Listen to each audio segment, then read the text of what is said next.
It could be David Cameron's most important legacy, a new relationship with the European Union.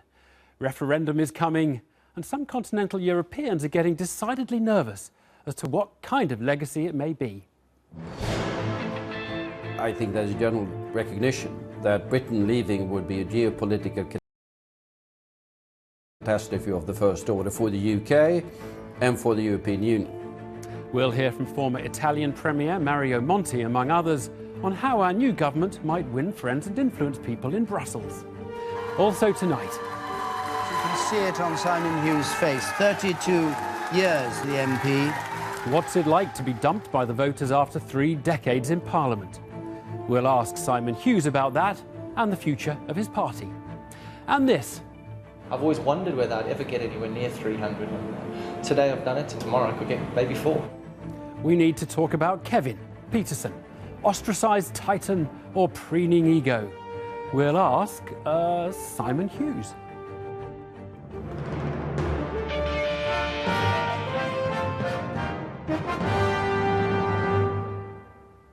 Good evening, or should I say hello, hello, because Europe and our relationship with the rest of it is set to dominate our lives for the next year or 2 and a half. That's the period within which the government is planning an EU renegotiation and a referendum. The Prime Minister now has a clear mandate for that, and the Europeans know it. So we're devoting the first part of our programme tonight to the great debate. What should we ask for? What will the rest of the EU offer? Let's start with our diplomatic editor, Mark Urban.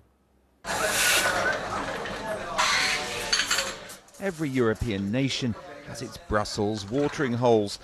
And no surprise, the Cafe Italiano is where you'll find the best espresso. So now the British referendum is coming. Are people here getting enough froth or writing it off as one more national EU power play? So I think the best way would be in or out. Because if you start opening the Pandora's box of the EU treaties, that might be a nightmare for both sides. But I don't think it's a bad thing to open negotiations and to keep the EU on their toes on how important Britain is for the EU. For all its serial awkwardness, Britain still has friends in this city and more widely among national governments. Now, especially in Northern Europe, there's a sense of just how much is at stake. I think there's a general recognition that Britain leaving would be a geopolitical catastrophe of the first order for the UK and for the European Union. It would change the European Union in a very fundamental way. It would be more difficult for the EU to be a global player. UK will reduce to sort of a smaller, medium-sized power in the world, and Europe would lose in economic and political and whatever terms. And today, George Osborne came to a European finance ministers' meeting, keen to ring the changes. We go into the negotiations aiming to be constructive and engaged, but also resolute and firm, and no one should underestimate our determination to succeed for the working people of Britain, indeed the working people of the whole of the European Union. Today's pressing question was Greek debt. Tomorrow it'll be Libya. But increasingly, the potentates here are going to be engaging with Britain's agenda of renegotiation. Now, even some who've criticised David Cameron before, like the President of the European Parliament, are keen to emphasise that there could be a way through on issues like immigration. We have, for the time being, not a free movement of access to the social welfare systems. We have a free movement to look for jobs and employment. And also here, I don't see a big problem. If the government of the United Kingdom wants to discuss about a specific regulation for the United Kingdom, it's not the first time that it happens. There is a situation now where a major player in the EU will vote in or out within the next 2 years. Does that worry you? No, I have no concern about this. Because in a referendum, the overwhelming majority of British voters will vote to stay in. I'm absolutely convinced. I have a lot of friends in your wonderful country. British nation is not the easiest one in the world, but one of the most reasonable one in the world at the end. Ask those running the big EU institutions how a British government might gain more control over its borders. will make the country less attractive to economic migrants. And actually, you'll hear all sorts of positive or constructive suggestions on some topics, such as what role a British Prime Minister might play in leading Europe towards greater international economic competitiveness. They'll even wax lyrical. But get them onto the subject of how far the UK might now change the EU and the principles upon which it's run, and you encounter a great deal more negativity. Take free movement of people. There are the 4 fundamental freedoms in the European Union for our economy, for our business sector, and as well for people. And these principles are really the fundament of the whole club of Europe. And I think that Great Britain must understand that we cannot negotiate them. Conservative proposals to free British courts from judgments in the European Court of Human Rights also leave many here underwhelmed. Great Britain contributed, with the history of Great Britain, a lot to these principles, fundamental rights and the idea of what the humanitarian approach means and so on, democracy means and so on. And I think it would damage our whole job on a global level as Europeans to defend this principle if we would say that inside of the European Union we don't respect them anymore.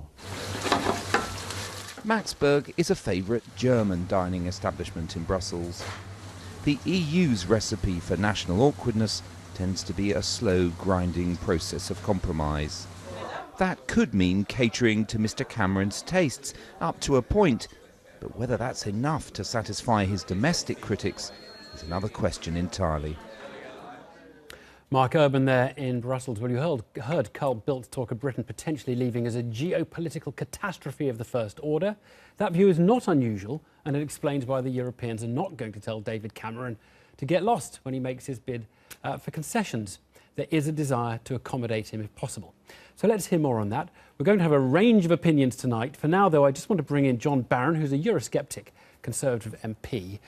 Tell us what would be on your shopping list if you were him going out there to renegotiate. Well, I think we need to support David Cameron and the team in bringing back, repatriating powers to Parliament. It's about returning power from the centre, not just for Britain, I hasten to add, but I think for other nation states within the EU. I think the EU would be stronger for that rather than this continual, if you like, salami slicing of sovereignty over to Brussels. It's a one-way movement at the moment. So, and I don't an think example of the kind of power you're talking about. Let's talk about regulations. You know, most in Essex, in my constituency of Basildon and Billericay, we have a very large number of small businesses.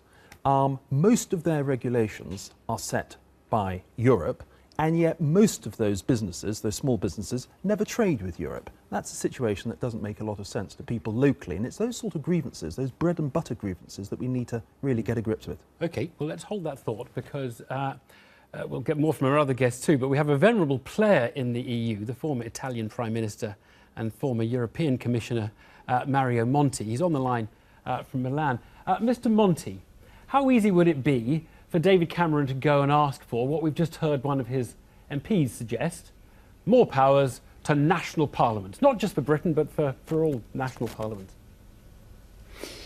Well, if that were held as a flag, it would not go very far. But I believe that the British Prime Minister, coming out of this huge electoral success, will be able to be more self-assured, to look not just at the rhetoric and the ideology, and in particular, what is needed here is to make a selection of those policy areas where powers can well and maybe should be decentralized, while there are others for which a bit more of decision-making at the center may be appropriate. May I give you an example which is not a future objective, but which happened 11 years ago at my initiative when I was competition commissioner in Brussels. We didn't call it repatriation, but we introduced a governance by network in the European system of competition, whereby the European Commission was at the center, but the various national competition authorities got much more substantial powers, and the system works in harmony. Right. Well, look, let me ask you this. There have been people who've been saying we need some special opt-outs, or we need some vetoes, or they use this phrase Luxembourg compromise principles, all sorts of ways of basically giving Britain some kind of different treatment to the other members. Do you think that will go very far if Mr. Cameron goes in and says, look, we need to opt out of this or get away from that, or we want to be outside the free movement of people? Is any of that going to go far? Not very far. I was there in December 2011 when I was then Italian Prime Minister. I was, like David Cameron, member of the European Council, and we discussed the fiscal compact treaty. Well, in that case, I was very sorry for David Cameron, because I would have liked the UK to find a compromise with the rest of us. That did not happen, because the request by the British Prime Minister, a sort of a ring fencing of the City of London relative to any future prudential regulation, did not fly.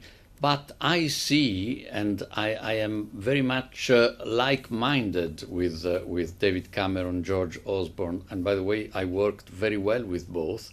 I see a lot of potential out there, because there are many countries in Europe which are keen to have a strong participant like the UK raise again the policy priority of open markets, of a well-functioning single market, and of competition. Right. If David Cameron goes to Brussels with this agenda, he'll find allies. End up find allies. Well, that's useful advice. That's useful advice. But look, just finally, just describe to me how badly this could go for him if he overplays it, if he asks for too much or asks for the impossible. Do you think that will leave a very sour taste, or will he be accommodated or forgiven at least? Well, it can be a very risky game because one aspect of the UK election here is of great importance, namely the huge success of the Scottish National Party.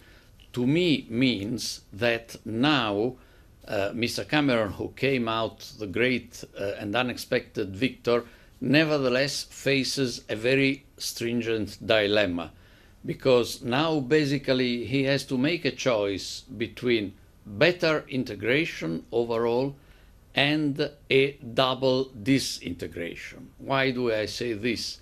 Because it's obvious that should the negotiation with the European Union go wrong, and should therefore the UK leave the European Union, it's most likely that Scotland would decide to leave the UK. So it would be a very poor legacy to leave to history for David Cameron, a disunited kingdom and in a diminished EU. Mario Monti. Whereas Mr. Monti, thank you so much. We've got the point. Thank you very much indeed. Well, we'll return to the arguments over how ambitious that renegotiation agenda should be, but let's get some politics first. Here's Allegra now to take us through some of the government's next steps. Conservative Central Office, the scene of much joy but also desperation, the breeding ground for party leaders too. Here is a young David Cameron cheering the departing Margaret Thatcher in 1990, but in the years since, he's watched this building and the party be riven by the issue of Europe. Amusingly, it's now the London offices of the European Parliament and Commission. This building here, the scene of so much Tory European agony over the years, and the Prime Minister now wants to limit the amount of time spent in this Parliament on Europe. He is looking at bringing forward the date of the referendum to next May. It would be the same date as the Scottish and London elections, two of the most pro-European parts of the country, and thereby increasing the chance of an in-vote. The trouble is, this short time frame increases the pressure on what the Prime Minister can get back from Europe. It needs to be enough that Liz Truss, Sajid Javid, Michael Gove and Philip Hammond, to name just a few of his Eurosceptic cabinet ministers, can vote for in and keep their principles intact. And if they can't, One source said to me today, you couldn't rule out that some of them might not walk out. The front page of the private members' bill presented to the last Parliament. It's what the civil service are using as a draft for the real thing. But even this front page presents the Tories with problems. Firstly, the date. It currently says before the 31st of December 2017, which allows the Prime Minister to go much earlier, something Eurosceptics don't want. But secondly, the question. Newsnight has spoken to sources who feel uncomfortable with the wording, worried it's the status quo, Britain being in Europe, that gets the yes answer. The view of the pro-European team is clear, according to this man who'll be very involved. We've got the Dutch presidency in the first half of 16. They share many of our liberalising views. They're supportive of what Britain wants. That could be helpful. I think it's very important in the sense of the phraseology of the question. We want to be yes to remaining in the EU. It's very important about the electorate. I'd like to see 16 and 17-year-olds being able to vote. There's been a clear precedent. They were able to vote in Scotland. They should be able to now. And the third thing is I think it's very important the Cabinet is whipped. There is the collective responsibility. It's not like 75. Cameron comes back with his reform. It's accepted and they all have to support it. Britain in Europe, good afternoon. Back then, cabinet ministers could vote as they chose. It wasn't whipped. Please, I'm trying to work. Would you mind going away? Many would like to replicate that, including one new Eurosceptic MP making his debut on Newsnight, the first of many, we hope. Well, I think we've got to have a free vote on this issue of the European Union referendum. I think not only are we going to get that into law, but when we have that referendum after the renegotiation, Conservative MPs and Conservative cabinet ministers need to be able to go their own way on it. We need to have that proper debate within our party. That proper debate's going to be going on in the country, but we need to reflect that. Senior Tories are telling me that right now they don't want it to be a free vote. They want to whip the vote, forcing Eurosceptic ministers to support it. And if Eurosceptic ministers are to stay on side, there has to be a lot brought back in the renegotiations. So what could that be? He will certainly be able to get something around rewriting the rules on access to benefits for EU migrants, which will make a substantial difference.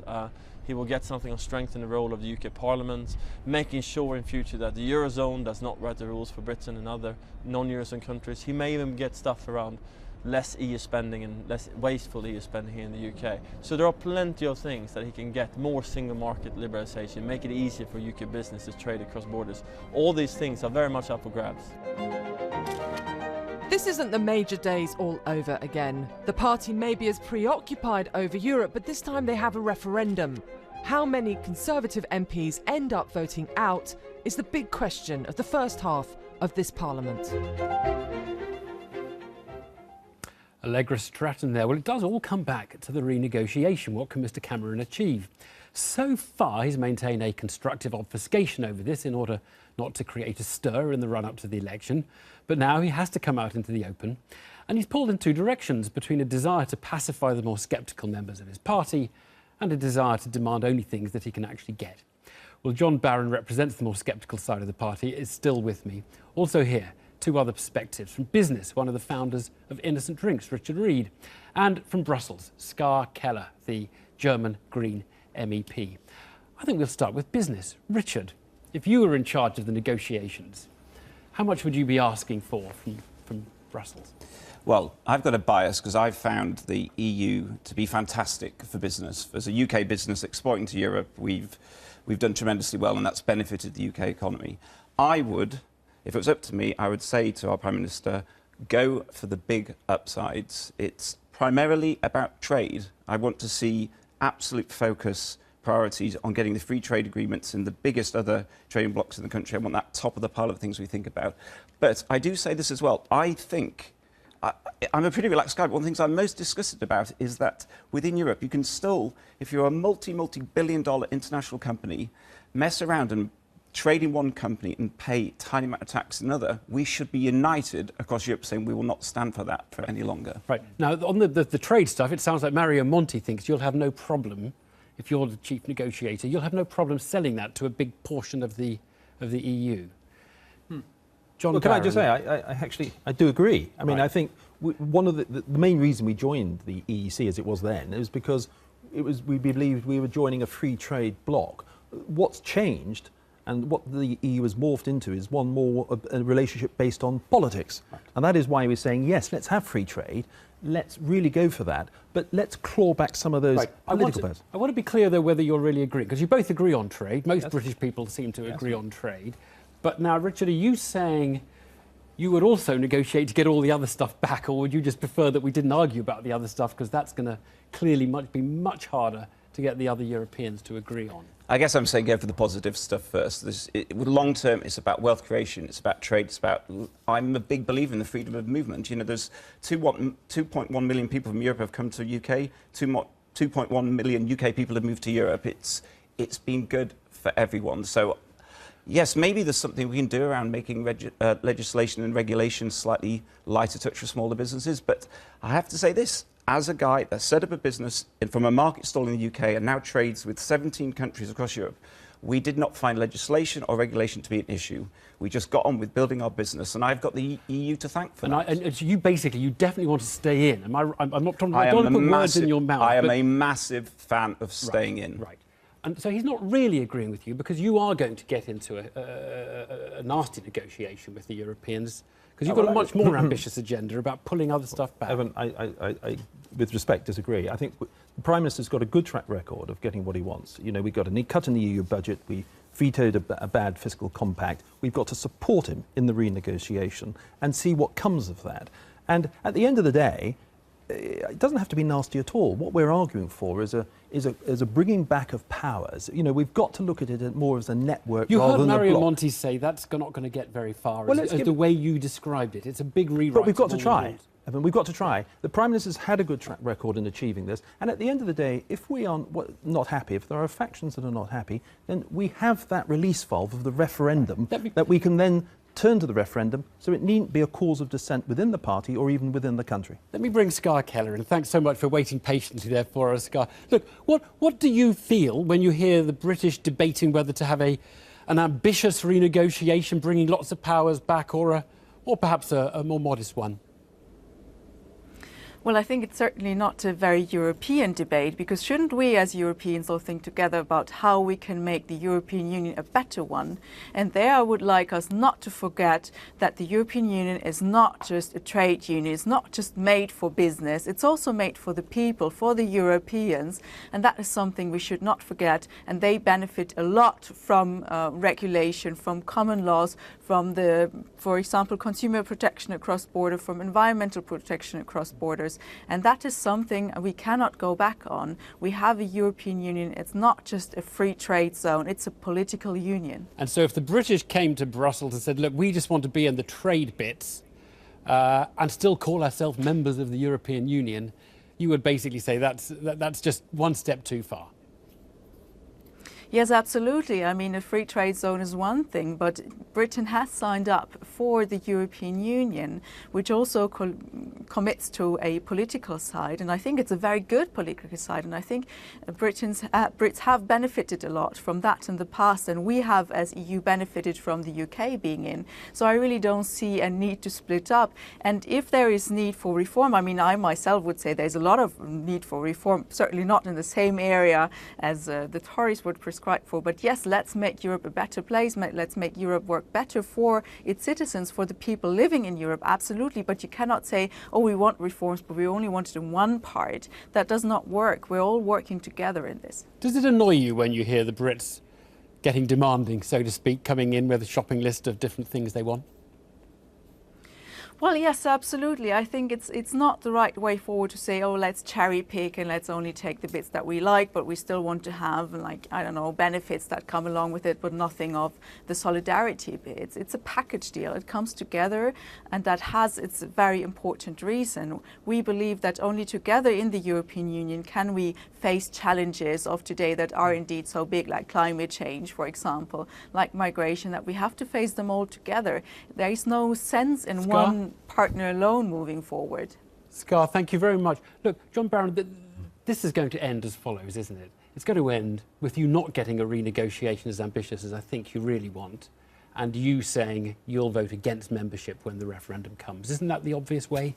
No, I don't think it is the obvious way. I think you've got to enter negotiations optimistically. I take slight issue with Scar in the sense that this is not just about Britain. I hope the Prime Minister and the team will be going in and saying we should be recalibrating the EU so that political power flows to all sovereign parliaments, not just the British one, so that we all benefit. Because I think the EU would be stronger. They may not have the same taste for recalibration that you have. But I'm suggesting that it's going to end in a place where you will say, I'll vote against membership because they haven't calibrated let's enough be in my optimistic. direction. Prime Minister's achieved a lot. Let's see what he negotiates. There's certainly a lot more, even on free trade, we can do. And you look at the higher unemployment rates on the continent than we have here. You look at high youth unemployment, particularly in the southern Mediterranean countries. We don't have those free markets yet as much as we would like. So there's still a lot to go for.